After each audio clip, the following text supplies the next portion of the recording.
Amen. Que le Seigneur nous bénisse. Donc, Amen. je vais demander au frère Amen, s'il te plaît, d'afficher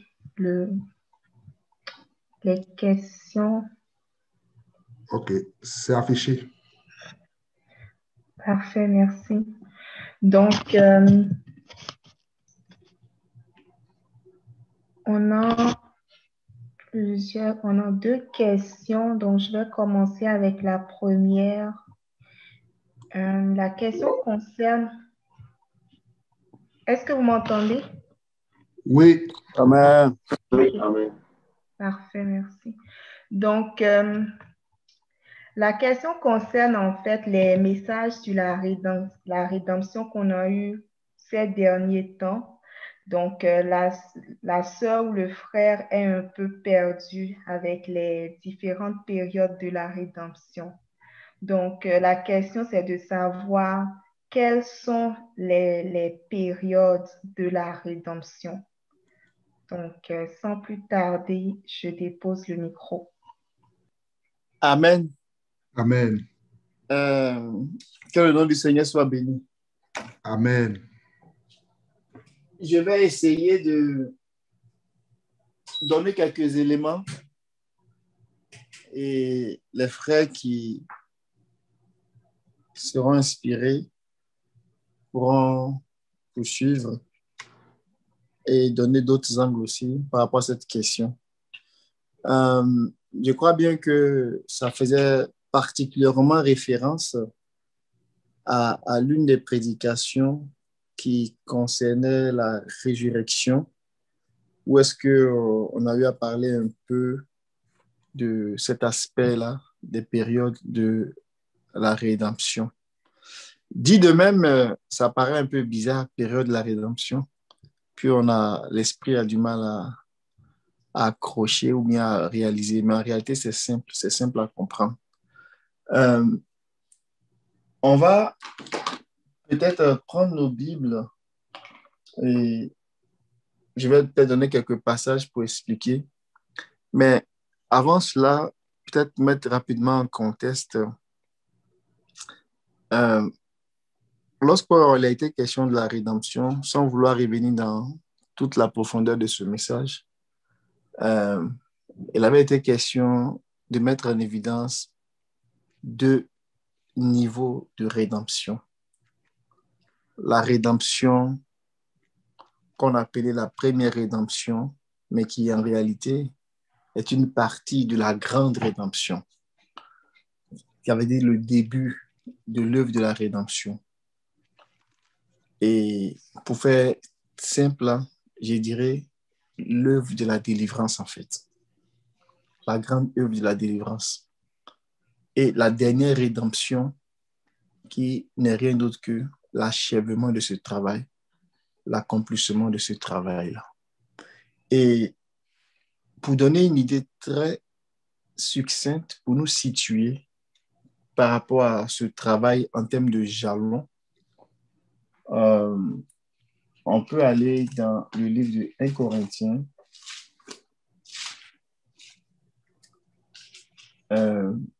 chapitre 1, et on va regarder le verset 30.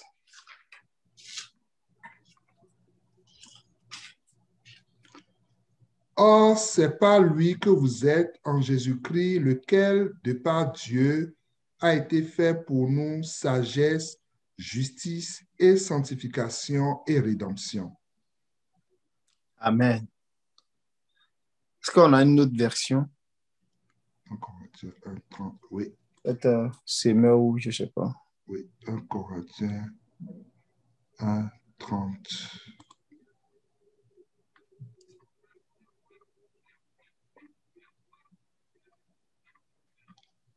« 1 Corinthiens 1:30, Semeur dit, par lui vous êtes unis au Christ, qui est devenu pour nous cette sagesse qui vient de Dieu.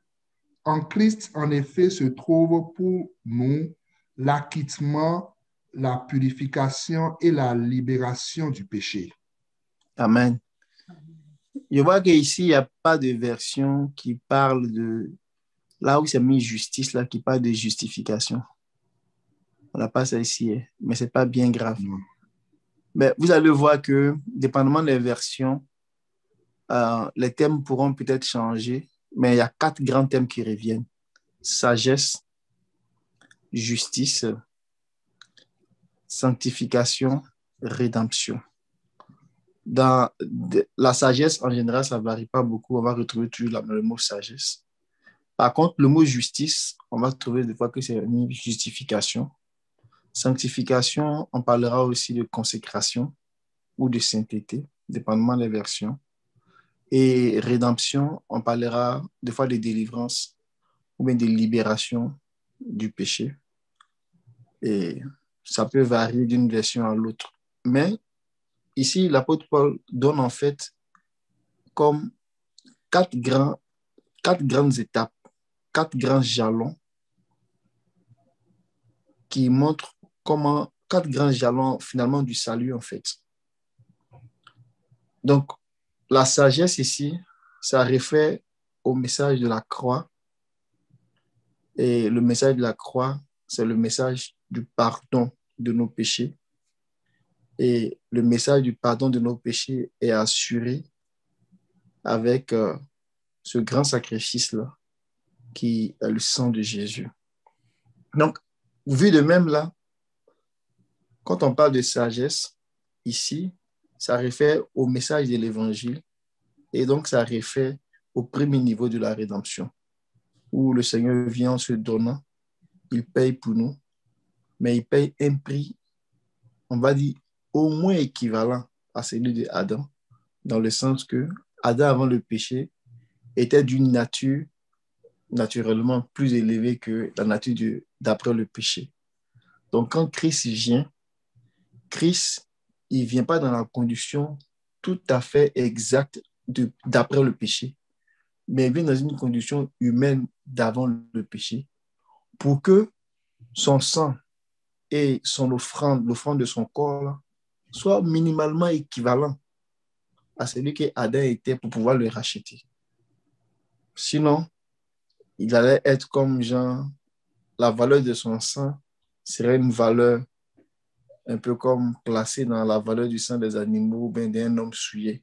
Puisque quelque part, Salomon dit, il ne voit pas l'avantage que euh, l'homme qui ne connaît pas Dieu a sur les bêtes. Il meurt de la même façon. Donc, de ce point de vue-là, Dieu ne pouvait pas prendre le sang qui est un sang souillé, un sang de l'homme qui a chuté, parce que ça ne va pas avoir la même valeur que le sang d'Adam avant le péché. Donc, la sagesse que Dieu a trouvée, c'est vraiment le message de la croix pour nous introduire dans le pardon des péchés, pour commencer ce voyage de la rédemption. Et ça va passer par la justification. Quand nous allons rentrer dans le pardon des péchés, nous allons maintenant être acceptables, justifiés devant Dieu, et Dieu va commencer à nous préparer. Et la préparation qui, entre autres, qui va s'opérer aussi par la consécration, va nous mettre à part pour qu'on soit dédié pour Dieu. C'est-à-dire entièrement, vraiment mis à part pour Dieu, focalisé sur ce que Dieu est en train de faire, pour que Dieu achève ce travail qu'il a commencé par la rédemption de notre corps. Et quand l'homme passe ce processus-là, au bout de la chaîne, quand il sort dans un produit fini que Dieu a toujours désiré. Donc, ce travail-là, qu'on appelle la grande œuvre de la rédemption, c'est en fait le salut. Donc, quand on dit, est-ce qu'on peut perdre le salut? On ne peut pas perdre le salut. Il faut qu'on comprenne de quoi on parle. Si on est en train de parler du processus qui commence dans l'état de péché dans lequel Dieu vient nous chercher, jusqu'à nous soustraire du péché et de la mort, la délivrance totale, si c'est ça là qu'on a compris que c'est le salut, donc on voit que le salut, c'est un processus. Donc, cette œuvre-là que Dieu a commencé à faire, on peut la voir à l'échelle d'un individu, où Dieu commence à faire sagesse, justice, sanctification et rédemption, à l'échelle d'une personne. Mais on peut voir aussi cette œuvre-là à l'échelle même depuis la création. comment Dieu est en train de travailler. Donc, cette grande œuvre de la rédemption, si on la regarde d'un point de vue temporel, dans le temps, ça va commencer depuis le moment où Dieu a, on va dire, a mis sa sagesse en exécution, qui va donner le plan de match, le plan de sauvetage, qui va donner comment Dieu va s'y prendre, jusqu'à ce que la puissance de Dieu nous introduise dans la délivrance totale. Donc, ce travail-là, quand on le regarde dans le temps, on peut parler de période de rédemption qui va commencer au moment où la mort entre, parce que la rédemption, il y a d'abord le plan de vouloir délivrer et puis sauver, nettoyer, jusqu'à délivrer complètement.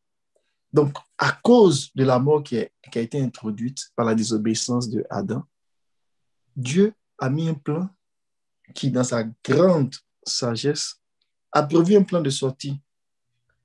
C'est pour cela que dans Genèse chapitre 3,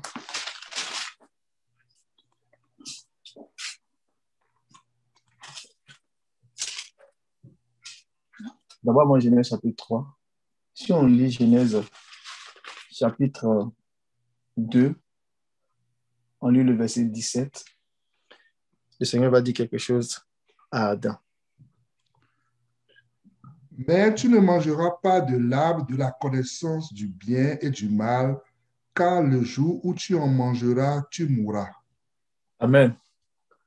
Donc, ce que le Seigneur a dit ici à l'homme, c'est que le jour où tu vas manger de l'arbre de la connaissance du bien et du mal, ce jour-là, la mort va rentrer dans le monde. Tu mourras. Et dans Genèse 3, l'homme a mangé et cette parole-là a été une réalité pour l'homme. Mais avant même qu'il prononce la sentence, le jugement sur l'homme pour ce qu'il a fait, il a annoncé déjà ses couleurs quand il a commencé à parler au serpent. Regardons dans Genèse chapitre 3, le verset 15. Je mettrai inimitié entre toi et la femme, entre ta postérité et sa postérité. Celle-ci t'écrasera la tête et tu lui blesseras le talon. Amen. Et ça, l'esprit de la prophétie nous a fait comprendre que c'est ce travail-là que Dieu a commencé à faire depuis longtemps. C'est pour cela que nous attendons la postérité de la femme. C'est elle qui va écraser vraiment la tête du serpent. Amen. Donc, Dieu annonce d'ici, c'est la délivrance de l'homme commençait là. On peut dire même que l'œuvre de la rédemption a commencé à prendre racine ici. Après, il va venir vers l'homme, il va les habiller, et puis, mais tout ça, c'était prophétique. Pour leur dire, OK, tu as fait ça, dans ma colère, là, tu vas le dormir. Jusqu'à ce que ma colère passe. Mais je ne vais pas t'oublier. Comme disait Job, tu vas lundi après l'ouvrage de tes mains.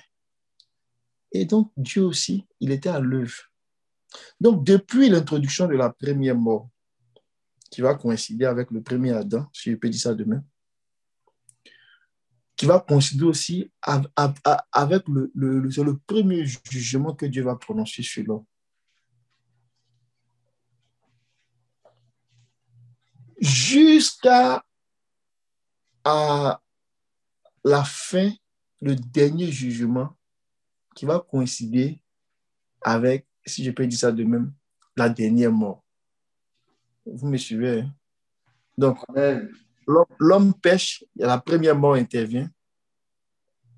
Dieu commence à mettre son plan en œuvre jusqu'à ce que il délivre complètement l'homme, non seulement de la mort, de la première mort, mais le délivre de la seconde mort. Mais ça veut dire quoi tout ça?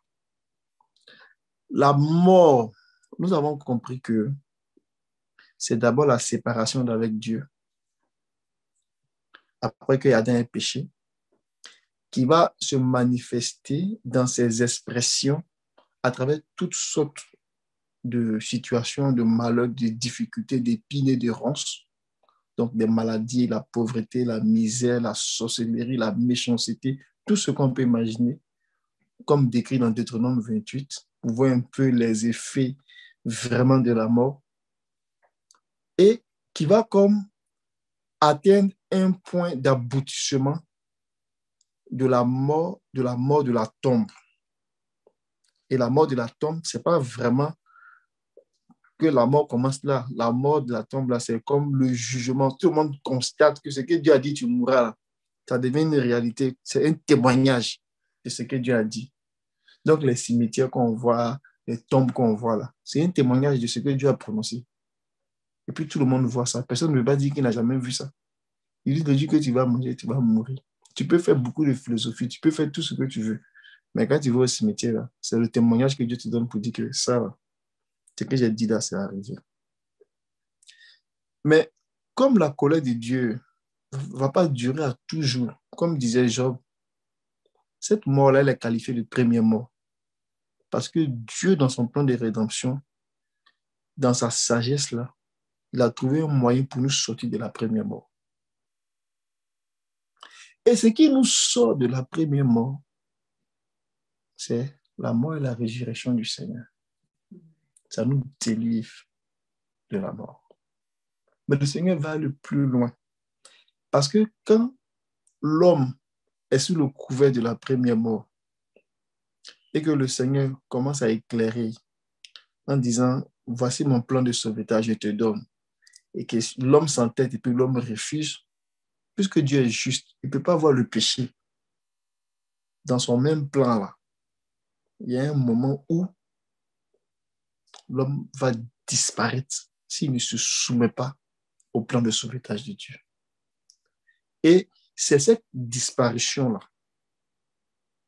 c'est de ça que le Seigneur parle. On avait vu la fois passée, je pense bien que c'est dans Matthieu 10, le verset 28. Et là, je vais faire une connexion avec la seconde mort. Vous allez comprendre où est-ce que je m'en vais. Il dit ici que Matthieu 10, verset 28.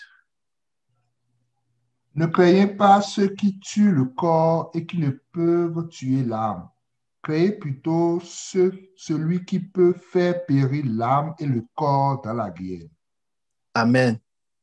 Donc, ici, le Seigneur est en train de rappeler que ce n'est pas la première mort là qui est quelque chose. Mais il y a une mort là, non.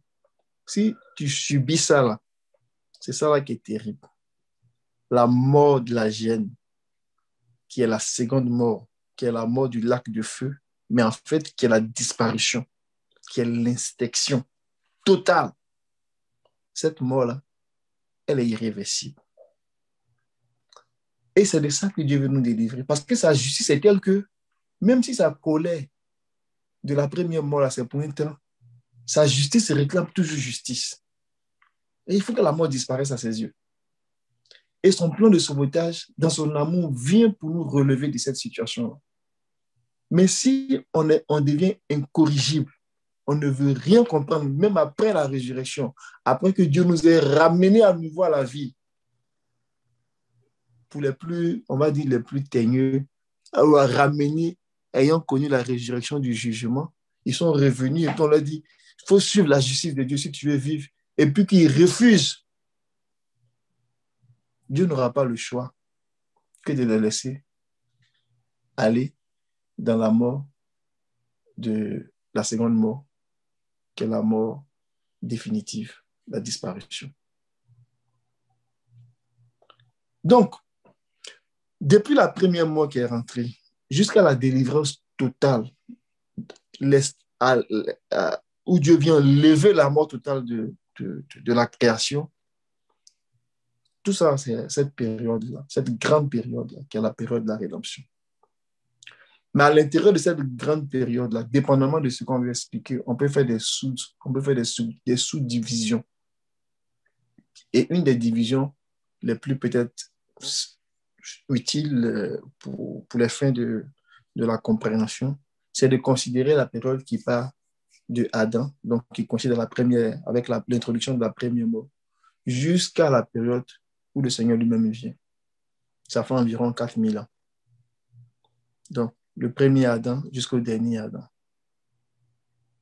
Tout ce qui s'est passé avant, depuis Abel jusqu'à ce que le Seigneur vienne, il y a beaucoup de choses qui ont été données pour mettre en place ce que le Seigneur lui-même allait venir faire. Donc, il y a beaucoup de choses qui ont été données comme des images, comme une préfiguration, pour venir expliquer l'œuvre spéciale que Dieu vient faire particulièrement avec sa propre venue, que le Seigneur vient faire avec sa propre venue. Et depuis là, jusqu'à nos jours, là, ça fait environ 2000 ans. Mais cet âge-là, donc depuis Adam jusqu'à la période du Seigneur, on peut appeler ça l'âge de l'Ancien Testament ou l'âge de, si je vais dire la loi, ça peut prêter à confusion parce qu'on va dire Moïse est venu avant et tout ça, mais on va appeler ça l'âge de l'image qui préparait la venue du Seigneur. Et quand le Seigneur lui vient, on rentre dans un autre âge, c'est l'âge de l'Évangile. Et dans l'âge de l'Évangile, le Seigneur va faire quelque chose de spécial. Il va démontrer comment il vient sauver l'homme et quelle est la gloire dans laquelle il va introduire l'homme. Ce qu'il fait dans l'âge de l'Évangile, il n'a jamais fait ça ailleurs. Dans le sens que il est venu élever l'homme même au-dessus des anges. Pourquoi? Parce qu'il va mettre l'homme, pour ne pas dire, il va mettre ce groupe-là, cette classe qui sera sélectionnée, les vainqueurs de l'âge de l'Évangile, Dieu va les mettre à un niveau tellement glorieux. C'est eux maintenant qui vont maintenant être, on va dire, Christ achevé et qui va maintenant bénir le reste de tous les hommes. En vue de faire quoi? En vue de les délivrer de la dernière mort.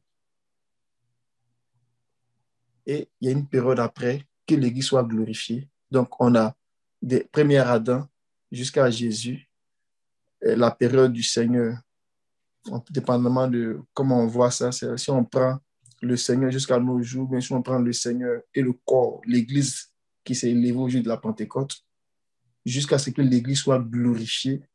Donc, cette période-là, c'est là-dedans qu'on est. Et on est très proche de la période qui va venir comme du moment de la glorification de l'Église. Parce qu'après ça, il y a une autre période qui s'ouvre, qu'on appelle la période de l'âge du royaume. Les 1000 ans de règne du Christ. Et à la fin de ces 1000 ans, il aura le jugement éternel, la mort elle-même, la première mort, le séjour des morts, et ils seront jetés dans la seconde mort, dans les temps de feu qui est la seconde mort. Et à partir de cet instant-là, on va dire que la mort ne sera plus. Et donc, le travail de la rédemption est achevé. Donc, voilà un peu, si on veut comprendre les périodes là, ça ressemble un peu à ça. Maintenant, après, on peut faire des subdivisions pour pouvoir dire, bon, et puis bon, tout ça là, ça fait partie de la grande sagesse de Dieu. Mais à haut niveau, voilà ce qu'on doit comprendre. Et je termine là-dessus pour dire, nous qui sommes parvenus à la fin de l'âge de l'Évangile, j'ai envie de dire, excusez-moi, il n'y a pas de période plus glorieuse que ce que nous sommes en train de vivre là. Pourquoi j'ai dit ça? C'est trop doux, mes amis, je vous dis. C'est doux parce que la mort qui a commencé à agir depuis Adam, là, ceux qui vont vivre le dernier moment de l'âge de l'Évangile, ils peuvent ne pas goûter à la mort. Amen. Amen. Amen. C'est-à-dire que la mort, la première mort, là, ils peuvent ne pas goûter à ça. De leur vivant, ils vont passer à un autre niveau. Quand l'apôtre Paul a vu ça, il a dit non, moi je vais rentrer dedans. Il dit si je peux, je vais participer à la première résurrection. Et puis quand il dit, à un moment donné, au son de la trompette, nous les vivants, qui va s'exclure? Nous les vivants, nous allons participer à ça. C'était glorieux. C'est vraiment glorieux. Parce que même le Seigneur même est venu, il fallait que le Seigneur meure, qu'il ressuscite pour que ça soit possible pour nous. Mais il réserve encore une gloire encore plus élevée. Et il dit, quelques-uns d'entre vous là, ne goûteront pas la mort. C'est glorieux, je vous dis. Donc imaginez-vous que nous sommes en train de vivre ces temps-là. Et puis, ceux qui vont vivre la période de la transition entre la fin de l'âge de l'évangile et puis vont commencer le début de l'âge du millénaire, ils n'auront pas connu la mort, mais ils ont eu le gros lot. Vous me comprenez, non? Amen. Parce qu'ils n'ont pas goûté à la mort, n'ont pas goûté à la première mort. Et ils sont entrés directement dans l'immortalité. C'est vraiment glorieux. C'est un grand mystère. Mais vous savez quoi? Ça, là, Dieu a réservé ça aux vainqueurs. Il a réservé à ceux qui vont vaincre la bête. Ils vont vaincre son image. Ils vont vaincre son nom, son nombre.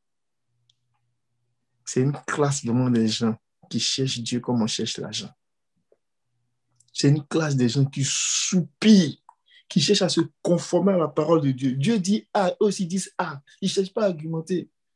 Ils cherchent à vivre la parole, l'évangile, à croire exactement à ce que Dieu a dit pour que cette parole soit une réalité pour eux.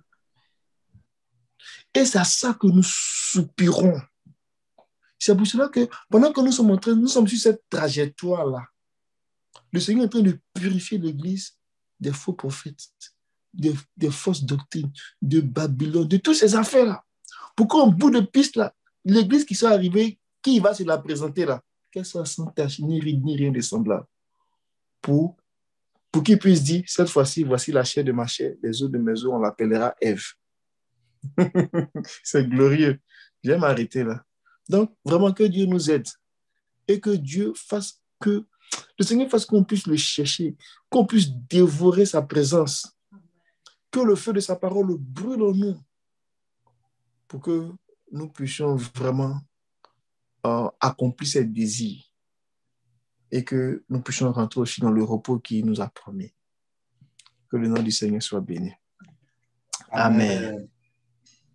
Amen. Amen. Que le Seigneur soit béni, vraiment. Je vais laisser la place à d'autres interventions. Si quelqu'un veut apporter une contribution après le frère Alain, je dépose le micro. Amen. Amen. Que le Seigneur soit béni. Nous rendons grâce au Seigneur pour l'intervention de notre frère. Et à entendre ça, vraiment, ça vient m'exciter. Je dis, Seigneur, vraiment, tu as dit que quelques-uns qui sont ici ne mourront pas avant d'avoir vu le royaume de Dieu venir avec puissance. Alléluia. Amen. Amen. Amen. Vraiment, qu'il en soit ainsi pour chacun de nous. Que cette puissance de la résurrection, que cette puissance de la rédemption là nous trouve aussi. Alléluia. Ah, merci Seigneur. Il y a une sœur qui avait soulevé une réflexion un jour que je veux partager en lien avec la question de la rédemption, justement. Qui s'interrogeait de savoir, mais chaque fois qu'on parle de rédemption, on l'associe tout de suite au fait que l'homme a péché, l'homme est tombé et puis que Dieu a mis en exécution vraiment un plan pour le sauver, bien pour le racheter. Ce que je veux dire, c'est que quand on essaie de regarder encore à un certain angle, on peut comprendre que la rédemption même s'inscrit dans le mystère de Dieu. Ou le dire autrement, c'est de dire que le mystère de Dieu, c'est l'ensemble de l'œuvre rédemptrice de Dieu depuis le début jusqu'à la fin. Amen. Amen. Regardons le Éphésiens chapitre 1, le verset 4 au verset 6. Et puis, on va le regarder parallèlement au verset 14 du même chapitre. Verset 13, verset 14. En lui, Dieu nous a élus avant la fondation du monde pour que nous soyons saints et irrépréhensibles devant lui, nous ayant prédestinés dans son amour à être ses enfants d'adoption par Jésus-Christ, selon le bon plaisir de sa volonté, à la louange de la gloire de sa grâce qui nous a accordée en son bien-aimé. Amen. Regarde le début du verset 4. Il dit, en lui, Dieu nous a élus avant la fondation du monde. Il dit, avant la fondation du monde, pour que nous soyons saints et irrépréhensibles devant lui.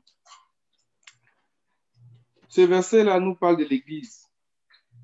Parce que dans Éphésiens 5, verset 27, on va le lire pour revenir.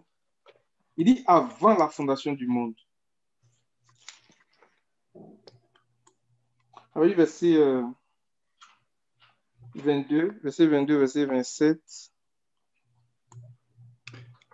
Femmes, soyez soumises à vos maris comme au Seigneur, car le mari est le chef de la femme, comme Christ est le chef de l'Église, qui est son corps et dont il est le sauveur. Or, de même que l'Église est soumise à Christ, les femmes aussi doivent l'être à leur mari en toutes choses. Marie, aimez vos femmes comme Christ a aimé l'Église et s'est livré lui-même pour elle, afin de la sanctifier par la parole, après l'avoir purifiée par le baptême d'eau, afin de faire paraître devant lui cette Église glorieuse, sans tache ni ride, ni rien de semblable, mais sainte et irrépréhensible. Amen. Le verset 4 du premier chapitre d'Éphésiens. En lui, Dieu nous a élus avant la fondation du monde pour que nous soyons saints et irrépréhensibles devant lui.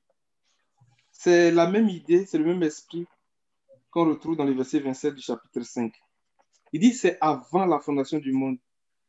Donc quand on regarde ça, on peut se dire que la première rédemption dont il est question à partir du verset 7 d'Éphésiens chapitre 1 était une solution que Dieu avait déjà prévue dans sa sagesse. Parce que Dieu, il sait toutes choses. Dieu connaît toutes choses à l'avance. Et dans son plan, il avait déjà prévu cette solution-là pour relever l'homme de la chute. Parce que Dieu savait que l'homme allait chuter. Donc, il avait déjà prévu ça. C'est là où nous voyons un peu, je dis un peu, parce que Job dit que la grandeur de Dieu dépasse tout ce que nous pouvons connaître ou imaginer. Et il dit même que Dieu est puissant par la force de son intelligence. Donc, lorsque l'apôtre Paul commence à parler de ça à l'église de Corinthe, il dit que les Juifs recherchent un miracle et les Grecs recherchent la sagesse. Mais nous prêchons Jésus-Christ crucifié. Il dit que c'est là la sagesse de Dieu. Il dit cette sagesse-là, si les sages de ce monde, les chefs de ce temps l'avaient connue, ils n'auraient pas crucifié le Seigneur. Il dit cette sagesse est mystérieuse et cachée. Et ça là, le diable n'a pas vu venir. Il ne pouvait même pas s'imaginer que en crucifiant le Seigneur, mais c'était pour sa propre perte. C'était pour le dépouiller de son pouvoir. C'était pour le dépouiller de la mort par laquelle il domine l'humanité. Donc Dieu, dans sa sagesse infinie, sa sagesse insondable, il dit cette sagesse qui est mystérieuse et cachée. Dieu avait caché ce plan-là. Alléluia. Il avait caché ça. L'œuvre de la croix était cachée. Le diable ne pouvait pas savoir pour sauver l'homme. Pour que lui, Dieu, là, le plan qu'il avait résolu en lui-même avant la fondation du monde, là, subsiste et aille jusqu'à son accomplissement. Maintenant, allons-y au verset 14 du Éphésiens chapitre 1. Lequel est un gage de notre héritage. Il n'y a pas dit verset 13, s'il te plaît, mon frère. En lui, vous aussi, après avoir entendu la parole de la vérité, l'évangile de votre salut, en lui vous avez cru et vous avez été scellés du Saint-Esprit qui avait été promis, lequel est un gage de notre héritage pour la rédemption de ceux que Dieu s'est acquis à la louange de sa gloire. Il a dit le verset 14. Lequel est un gage Dans notre version, il dit lequel est le gage. J'aime bien la version qui dit lequel est le gage. Il dit, ici, il dit lequel est un gage. Mais lequel est le gage de notre héritage pour la rédemption de ce que Dieu s'est acquis à la louange de sa gloire. Regardez le dernier bout du verset 14 et revenons au dernier bout, au début du verset 6, chapitre 1. Il dit à la louange de la gloire de sa grâce qui nous a accordé en son bien-aimé. Donc, du verset 4 au verset 6, nous comprenons que tout ça s'inscrit dans le plan de Dieu. Donc, la rédemption même, là, c'est quelque chose que Dieu avait déjà prévu dans sa sagesse, mais qui se traduit par l'accomplissement de l'homme qui arrive à la plénitude de l'image et de la ressemblance de Dieu. Pourquoi je dis ça? Quand on vient dans le verset 5, il dit, nous ayant prédestinés dans son amour à être ses enfants d'adoption par Jésus-Christ, selon le bon plaisir de sa volonté. Et puis il dit, à la louange de sa gloire, ses enfants d'adoption. On va prendre une image pour expliquer un peu l'adoption. Quand on va dans Genèse, lorsque Jacob est en train de bénir les enfants de Joseph,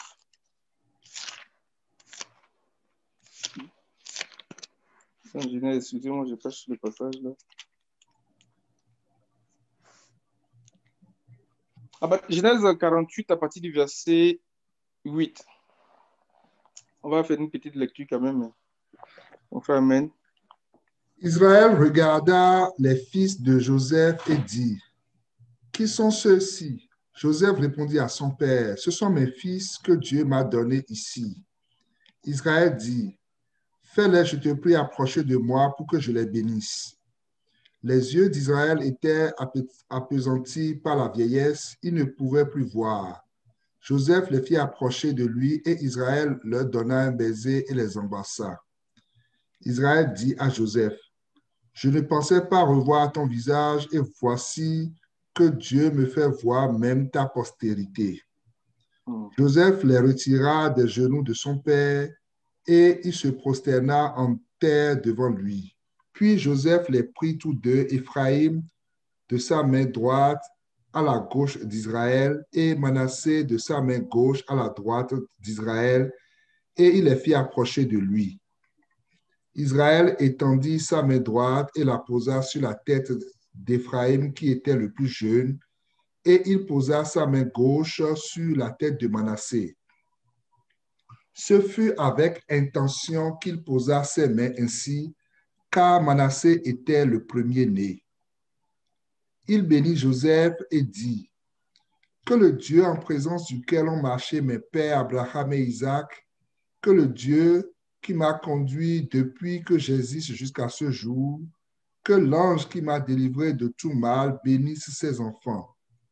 Qu'il soit appelé de mon nom et du nom de mes pères Abraham et Isaac, et qu'il multiplie en abondance au milieu du pays. » Amen.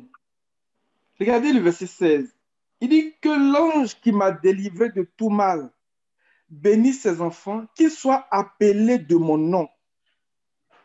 Et même, je n'ai pas le passage sous les yeux, mais il dit que ces deux enfants-là seront désormais ses enfants au même titre que Ruben et Siméon. Ces deux premiers enfants. Donc, Jacob, ou bien Israël est en train de dire qu'il a adopté les enfants de Joseph comme étant ses enfants. Et cette adoption est traduite ici dans ce qu'il dit dans le verset 16. Que l'ange qui m'a délivré de tout mal bénisse ses enfants, qu'ils soient appelés de mon nom. Alléluia. Quand le Seigneur dit qu'il nous a prédestinés à être ses enfants d'adoption, il est d'une certaine façon, l'entrée dit que nous sommes appelés de son nom. Nous sommes appelés de son nom. Et comme Jacob le dit ici, il dit qu'ils soient appelés de mon nom et du nom de mes pères, Abraham et Isaac, et qu'ils multiplient en abondance au milieu du pays. Le multiplie ici, là, ça nous fait penser à Genèse chapitre 1, à partir du verset 26. Lorsque le Seigneur dit, créons l'homme à notre image, selon notre ressemblance, qu'il domine, et puis dit, Dieu les bénit et il leur dit, soyez féconds et multipliez. Alléluia. Je prends ces versets-là pour expliquer, pour approcher un peu l'adoption. Il dit que mon nom, qu'il soit appelé de mon nom, c'est ça, et du nom de mes pères, Abraham, Isaac, qui multiplie. Dans notre version, il dit que mon nom subsiste en eux. Je ne sais pas si c'est plus bas là. Je vais continuer à partir du verset 17. Joseph vit avec des plaisirs que son père posait sa main droite sur la tête d'Éphraïm. Il saisit la main de son père pour la détourner de dessus la tête d'Éphraïm et la diriger sur celle de Manassé. Joseph dit à son père, je cherche par la suite pour voir.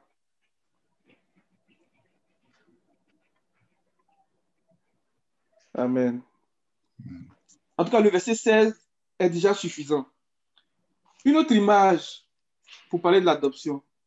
Lorsque David a rassemblé tout Israël et qu'il était en train de dire que Dieu avait choisi Salomon pour que ce soit Salomon qui lui bâtisse une maison, il a rappelé une parole du Seigneur à cette occasion-là.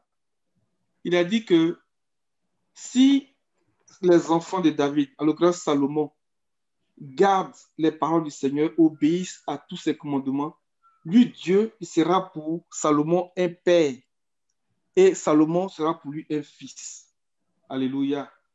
Cette même parole-là est reprise dans 2 Corinthiens chapitre 6, à partir du verset 16. Lorsqu'il dit que il me fera un sanctuaire, je marcherai, j'habiterai au milieu d'eux, je serai leur Dieu et ils seront mes fils. Ils seront mes fils et mes filles, mes fils et mes filles. La Bible dit que cette parole-là, ça veut dire que Dieu entend dire qu'on va être comme lui. Parce que dans Jean 5, verset 18, lorsque le Seigneur a dit que Dieu est son Père, les Juifs sont fâchés, on voulait le lapider. Parce que dans leur compréhension, tu peux me trouver le verset, s'il te plaît, mon frère? À cause de cela, les Juifs cherchaient encore plus à le faire mourir, non seulement parce qu'il violait le sabbat, mais parce qu'il appelait Dieu son propre Père, se faisant lui-même égal à Dieu. Alléluia. Donc, dit que nous serons des fils et des filles pour lui. Dieu est en train de dire qu'il nous appelle à être à son image et à sa ressemblance. On va aller lire notre verset. Et ça, là, c'est notre héritage. C'est l'héritage que le Seigneur nous réserve. Il dit que le Saint-Esprit nous a été donné comme le gage de notre rédemption, le gage de notre héritage. Dans Apocalypse chapitre 21, verset 7, s'il te plaît, mon frère, amen. Celui qui vaincra héritera ces choses. Je serai son Dieu et il sera mon fils. Alléluia. Je serai son Dieu et il sera mon fils. Et Jean chapitre 5, qu'on a lu tout à l'heure, dit que être fils de Dieu, c'est être comme Dieu lui-même. Donc, ça vient s'inscrire dans la volonté de Dieu depuis le début. Créons l'homme à notre image, selon notre ressemblance. Alléluia. Et dans Romains chapitre 8, il reprend la même chose pour parler de l'adoption. Verset 12.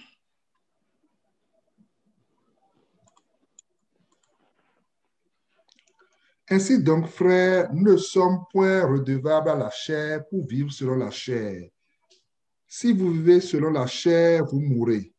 Mais si par l'esprit vous faites mourir les actions du corps, vous vivrez, car tous ceux qui sont conduits par l'Esprit de Dieu sont fils de Dieu. Amen. Amen. Continue un peu. Verset 15. Et vous n'avez point reçu un esprit de servitude pour être encore dans la crainte, mais vous avez reçu un esprit d'adoption par lequel nous crions Abba Père. Alléluia. Nous avons reçu un esprit d'adoption. Nous avons reçu son esprit par lequel il nous adopte. Il nous appelle ses enfants. Mais il nous appelle ses enfants pour que nous devenions pleinement comme lui. Lorsqu'on va dans Hébreux chapitre 11, verset 13 au verset 16. C'est verset 16 qu'on cherche, mais on va aller par le verset 13. C'est dans la foi qu'ils sont tous morts sans avoir obtenu les choses promises, mais ils les ont vus et salués de loin, reconnaissant qu'ils étaient étrangers et voyageurs sur la terre.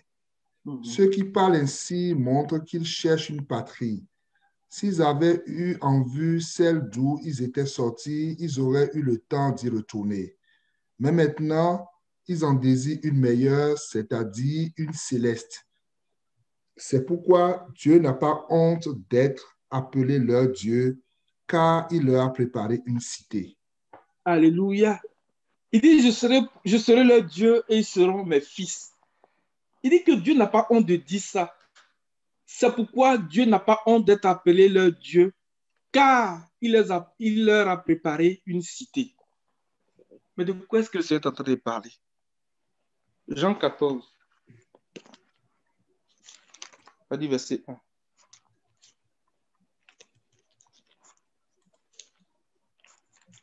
À partir du verset 1. Que votre cœur ne se trouble point. Croyez en Dieu et croyez en moi. Il y a plusieurs demeures dans la maison de mon Père. Si cela n'était pas, je vous l'aurais dit. Je vais vous préparer une place.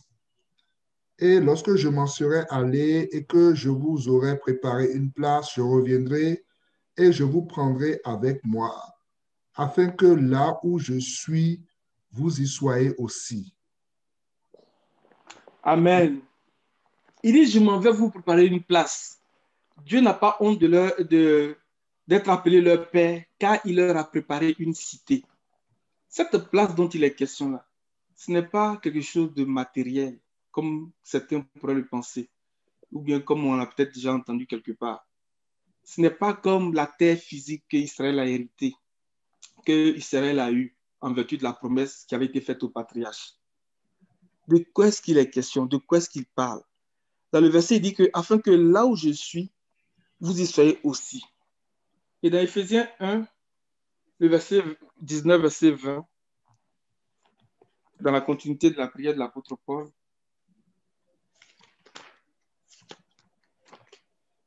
et quelle est envers nous qui croyons l'infinie grandeur de sa puissance, se manifestant avec efficacité par la vertu de sa force.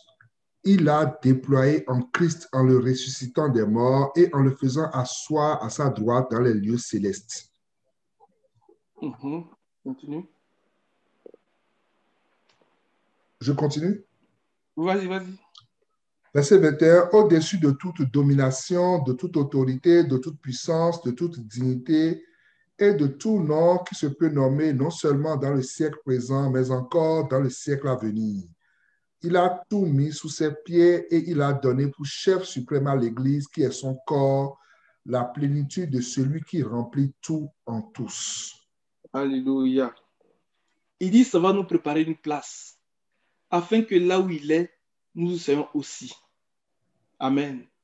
Et nous comprenons et nous croyons que cette place dont il est question, ce n'est pas un lieu physique, mais c'est une dimension, c'est un niveau, c'est une élévation qui nous amène à être comme Dieu lui-même il est. Et la preuve que cela est la vérité, c'est que le Seigneur nous a envoyé le Saint-Esprit. Nous voulons rappeler l'épisode de l'exploration du pays. La Bible dit dans Ézéchiel 20, verset 6, que Dieu lui-même a cherché une place.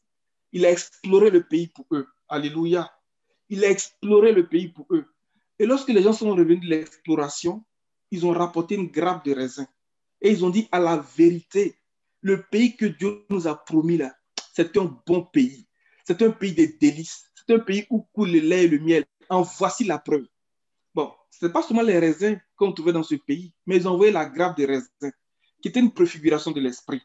Et c'est lorsque le Seigneur a été élevé dans la gloire, nous dit l'apôtre Pierre. Il dit, élevé à la droite de Dieu, il a reçu le Saint-Esprit qu'il a déversé sur nous, comme vous le voyez et l'entendez. Donc, c'est la preuve que le pays existe. Alléluia. C'est la preuve que le pays existe. Et il dit que, afin que là où lui, il est là, Amen. Aussi. Et là où il est là, c'est ça qu'il dit d'Éphésiens ici, là. Mais la porte d'entrée, ou bien la porte d'accès, c'est par le moyen de la résurrection. Au-dessus de toute domination. Parce que dans Genèse 1, verset 26, il dit, créons l'homme à notre image, selon notre ressemblance, qu'il domine, alléluia, qu'il domine sur la création. Nous sommes en train de parler de cette cité, nous sommes en train de parler de cet héritage-là, pour lequel il nous a donné le Saint-Esprit comme un acompte, pour lequel il nous a donné le Saint-Esprit comme un gage, pour le jour de la rédemption. la libération de notre corps. Quand on va dans Apocalypse chapitre 4, que nous connaissons,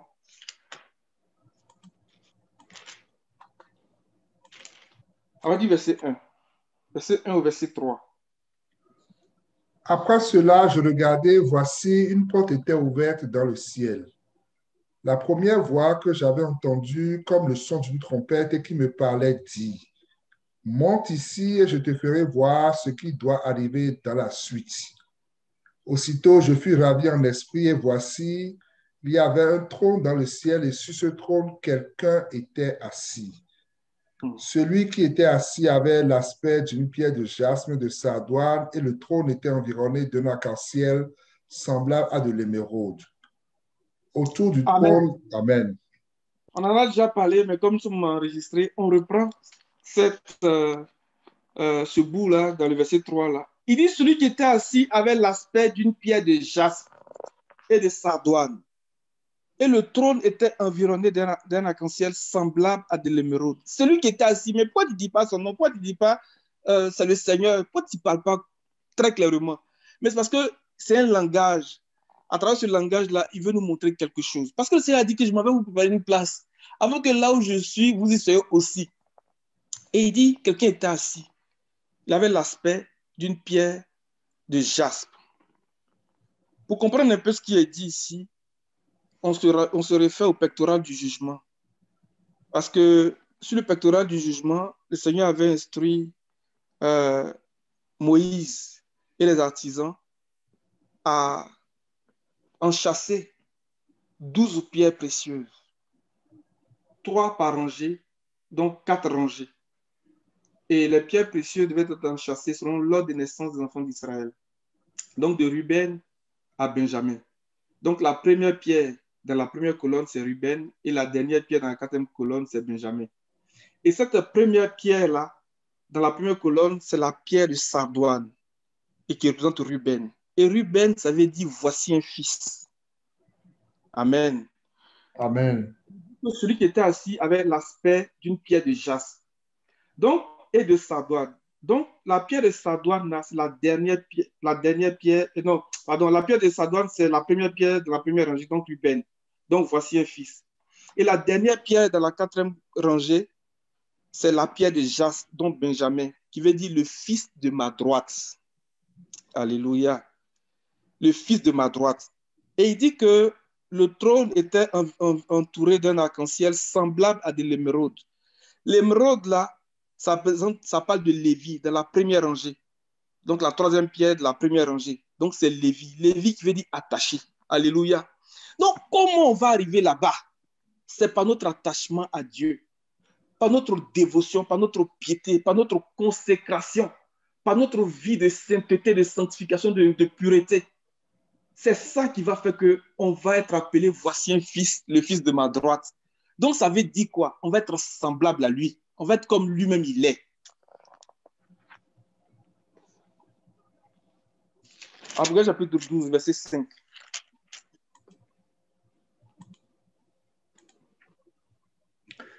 Elle enfantera un fils qui doit paître toutes les nations avec une verge de fer.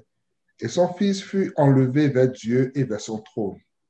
Mais on dit il fut enlevé vers Dieu, vers son trône. C'est un langage. On dit un fils mâle. C'est pas parce qu'un garçon n'est pas mâle, mais il met l'emphase dessus pour parler de l'autorité, pour parler de la domination que ce fils-là va exercer. Alléluia. Pour parler de la puissance, pour parler de la nature du premier-né. Il est impétueux comme l'eau. Il est le prémisse de la vigueur de l'esprit. Alléluia. La Bible a été enlevé vers Dieu et vers son trône. Ça dit qu'il est devenu comme Dieu lui-même. Et c'est à cela que le Seigneur nous appelle. Et la porte pour arriver là-bas, c'est par le moyen de la résurrection. C'est pour ça que dans Ephésiens 1, verset 20, il dit que cette puissance, il l'a déployée en Christ, en le ressuscitant des morts et en le faisant asseoir. Le asseoir que Jean a vu dans le chapitre 4, là, il dit que quelqu'un était assis. En le faisant asseoir, c'est par le moyen de la résurrection. Donc la rédemption dans laquelle on va rentrer. Alléluia. Et il dit que là où je suis, je veux que vous soyez aussi. Donc l'entrée, il dit qu'il veut qu'on devienne comme lui. Et ça, là, Paul nous dit que c'est avant la fondation du monde que Dieu, dans sa volonté, avait arrêté cela. Alléluia. Et dans sa puissance, dans sa grande sagesse, il avait pourvu pour cette solution pour relever l'homme de la chute et de continuer ce voyage-là jusqu'à ce que le plan de Dieu s'accomplisse totalement, que nous devenions semblables à Dieu lui-même. Alléluia. On va lire, c'est dans Thessaloniciens, et puis je vais déposer le micro dans pas long. C'est dans 2 Thessaloniciens 1, verset 10.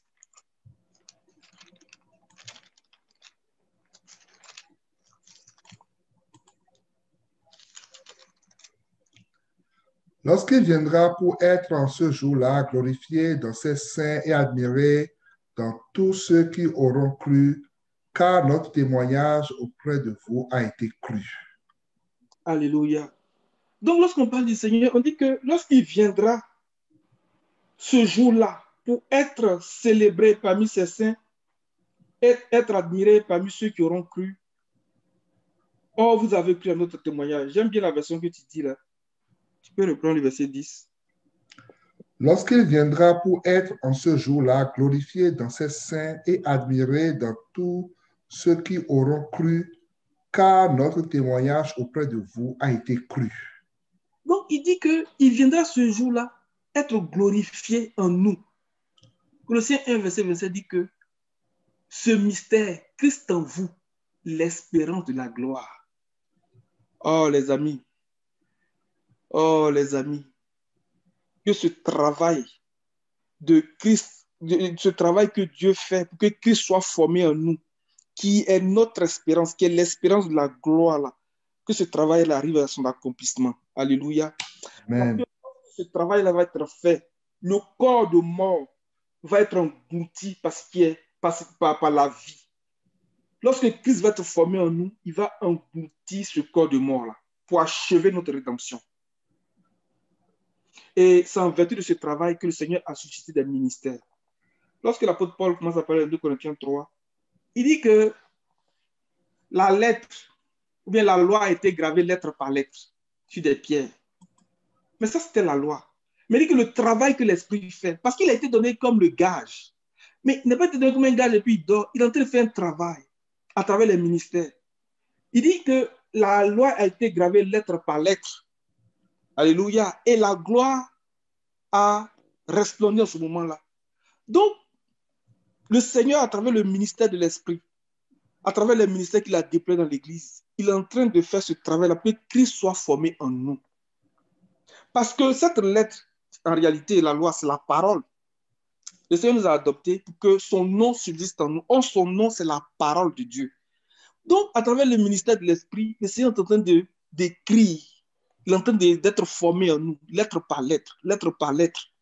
Quand ce travail va être fait, la gloire, Christ en nous, l'espérance de la gloire va apparaître en ce moment-là pour engloutir notre corps de mort.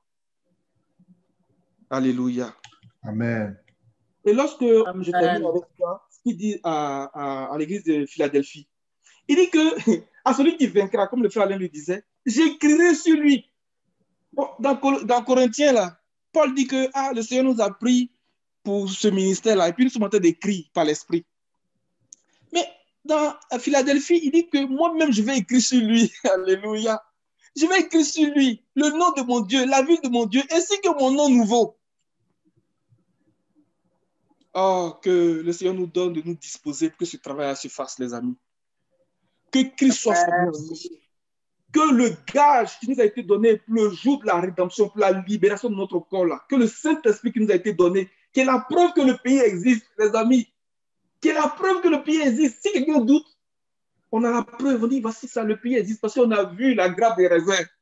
Cette grappe des raisins est venue, nous mangeons de ces fruits-là, nous goûtons la bonne parole, nous goûtons aux puissances du monde à venir. Alléluia. Et il fait ce travail-là en nous. Et quand ça va être fini, lui-même, maintenant, Christ qui est formé en nous, il va écrire sur nous. C'est-à-dire qu'il va engloutir le corps de mort pour que le travail de la rédemption en nous s'achève. Mais comme on l'a vu dans le chapitre 4, il dit que le trône est environné de l'émeraude, de l'arc-en-ciel semblable à de l'émeraude. Donc, pour parler de notre attachement.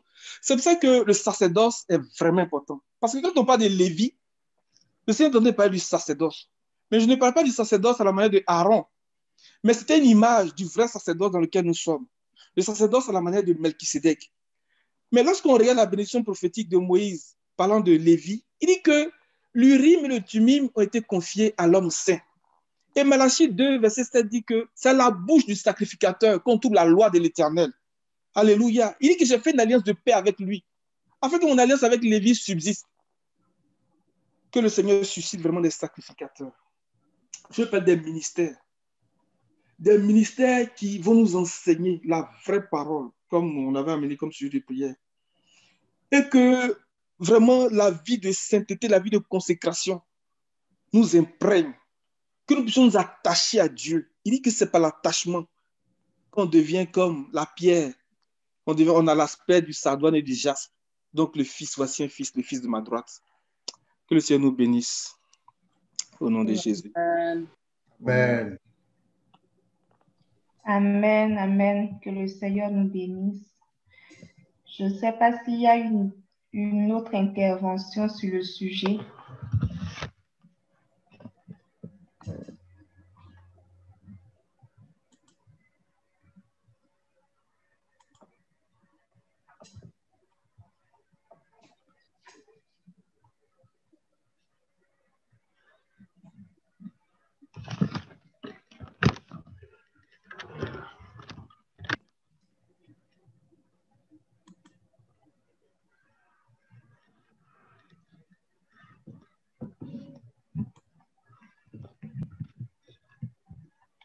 Amen.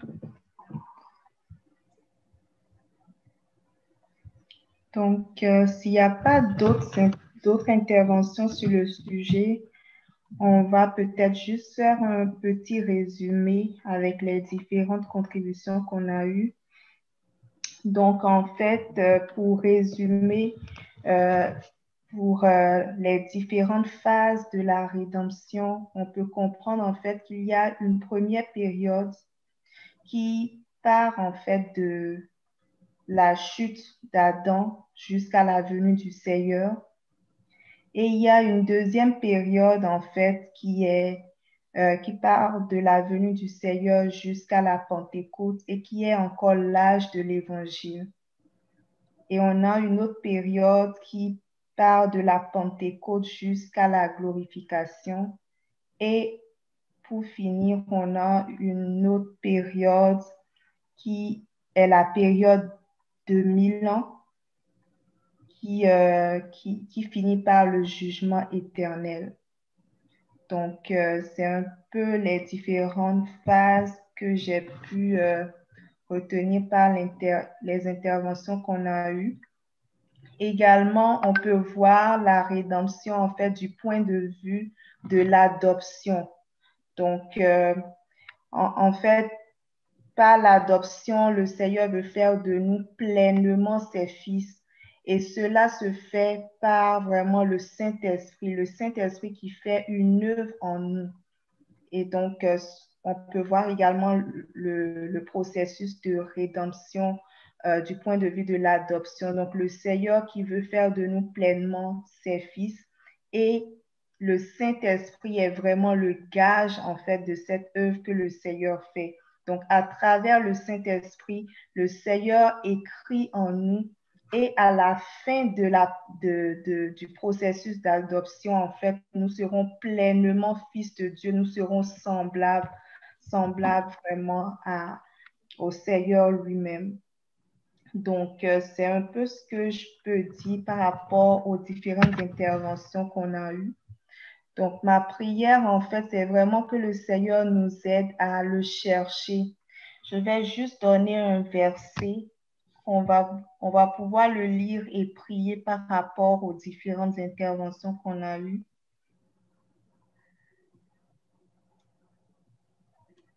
Donc, c'est dans le livre de Proverbes, le chapitre 2, du verset 1 au verset 4. Au verset 5. Proverbes chapitre 2 du verset 1 au verset 5, je vais le lire. On dit, mon fils, Si tu reçois mes paroles et si tu gardes avec toi mes préceptes, si tu rends ton oreille attentive à la sagesse et si tu inclines ton cœur à l'intelligence. Oui, si tu appelles la sagesse et si tu élèves ta voix vers l'intelligence, si tu la cherches comme l'argent, si tu la poursuis comme un trésor, alors tu comprendras la crainte de l'Éternel et tu trouveras la connaissance de Dieu. Le verset 4 vraiment nous dit, si tu la cherches comme l'argent, si tu la poursuis comme un trésor, alors tu comprendras la crainte de l'Éternel et tu trouveras la connaissance de Dieu.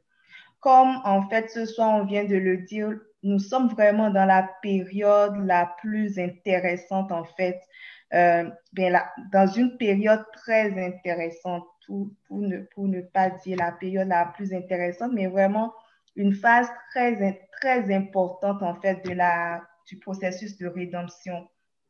Et c'est cette phase où le Seigneur veut sélectionner des gens qui vont même pas goûter à la première mort. Et ma prière, c'est vraiment que le Seigneur nous aide à le chercher, qu'il nous aide vraiment à le chercher comme on cherche l'argent, comme on cherche l'or, afin qu'on puisse faire partie en fait de ceux-là qui vont pas goûter à la première mort. Donc, nous allons élever la voix, nous allons demander au Seigneur vraiment de nous aider à le chercher, vraiment à nous attacher vraiment à lui, afin qu'on puisse non seulement être sauvés, mais encore plus participer à la première résurrection, afin qu'on ne puisse même pas goûter à la première mort. Nous allons élever la voix et prier par rapport à ça.